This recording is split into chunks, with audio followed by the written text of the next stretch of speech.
Back in the 6th century BC, India went through this massive revolution. But this wasn't about banners or slogans. Nope.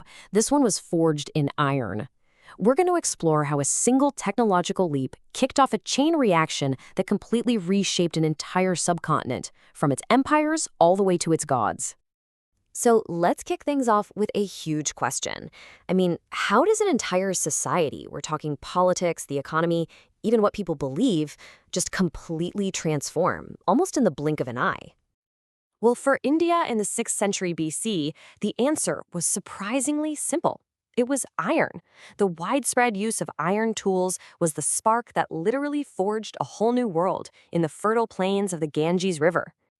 So here's how we're going to break it all down. We'll start with how this revolution even began. Then we'll see how new empires were built and how one superpower, Magadha, came out on top. After that, we'll dig into the social stress this all created, which, as you'll see, paved the way for brand new spiritual ideas, especially the Buddha's middle path. All right, let's get into it. This age of revolution wasn't just one single thing.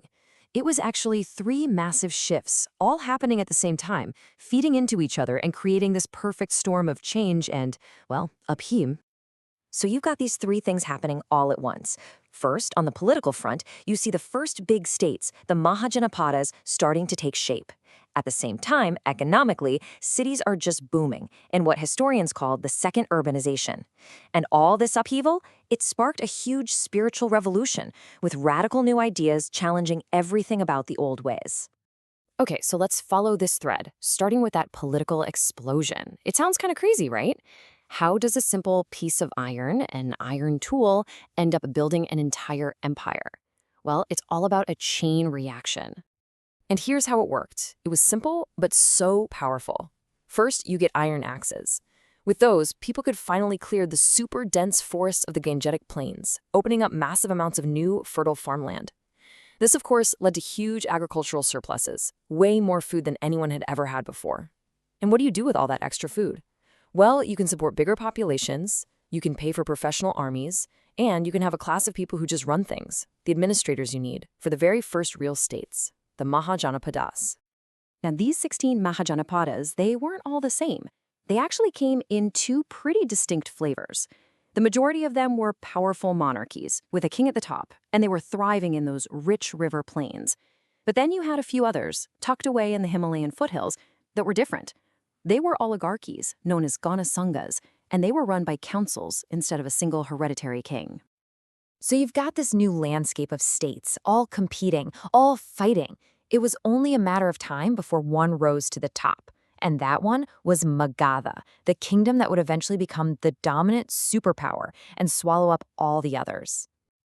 Magadha's rise to the top was definitely not an accident. They had a perfect winning formula. Look at this. Geographically, their capital was basically a natural fortress, protected by rivers and hills. Economically, they sat right on top of the major trade routes, so cash was just pouring in.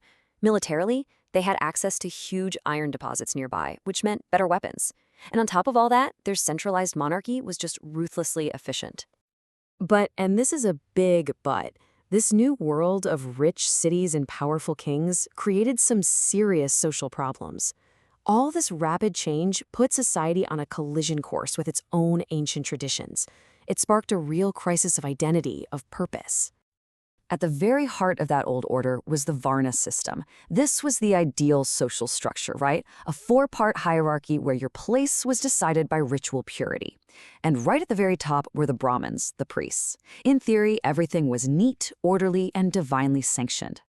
But here's the thing. This neat and tidy 4-part ideal was totally cracking under the strain of the new reality. You had this new class of super powerful Kshatriya kings and incredibly wealthy Vaishya merchants rising up. These guys held the real political and economic power, and yet the old Varna system said they were ritually less important than the Brahmins. You can imagine how that went down. This mismatch between real-world power and religious status created a lot of resentment. And all that frustration, it created the perfect fertile ground for a philosophical revolution. People, especially those powerful groups who felt stuck in second place ritually, started looking for new answers. They wanted alternative paths to salvation, paths that existed outside of the control of the old religious establishment. So you had two competing ideas. The traditional path, Vedic Brahmanism, was all about these really complex and super expensive rituals that only the Brahmin priests could perform. It was exclusive. But these new, unorthodox movements, they offered something totally radical, a direct path to salvation through your own personal effort, things like meditation. And the most important part? This new path was open to anyone, no matter what their social rank was. And without a doubt, the most influential and long-lasting of these new paths came from the incredible journey of one man, a prince named Siddhartha Gautama, who the world would come to know as the Buddha. Siddhartha was born a Kshatriya prince, and he was completely sheltered from any kind of hardship. But then, at age 29, he decided to go outside the palace walls, and for the very first time, he saw old age, sickness, and death. It completely shook him to his core. He renounced all his wealth, left his palace, and set out on this quest to figure out the true nature of suffering, a quest that ultimately led him to enlightenment.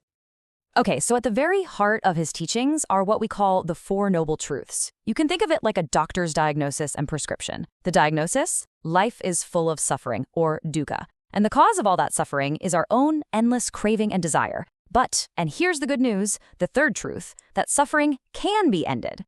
So how do you end it? Well, that brings us to the fourth truth. You follow the Eightfold Path. And this isn't some abstract philosophy, it's a really practical guide. It covers ethical conduct, mental discipline, and wisdom. He called it the middle path because it avoids the extremes of, say, wild indulgence on one side and severe self-torture on the other. And the ultimate goal of all this isn't just to have a better life. It's to achieve nibbana, or nirvana. The word literally means to blow out, like blowing out a candle. The idea is to completely extinguish the flames of greed, hatred, and desire that are the root cause of all our suffering. And when you do that, you finally break free from the endless cycle of rebirth.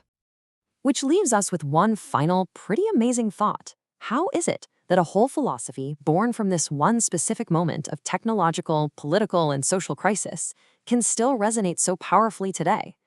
The insights from one person's journey, sparked by the upheavals of the Iron Age, are still shaping the lives of hundreds of millions of people, 2,500 years later. It's pretty incredible to think about.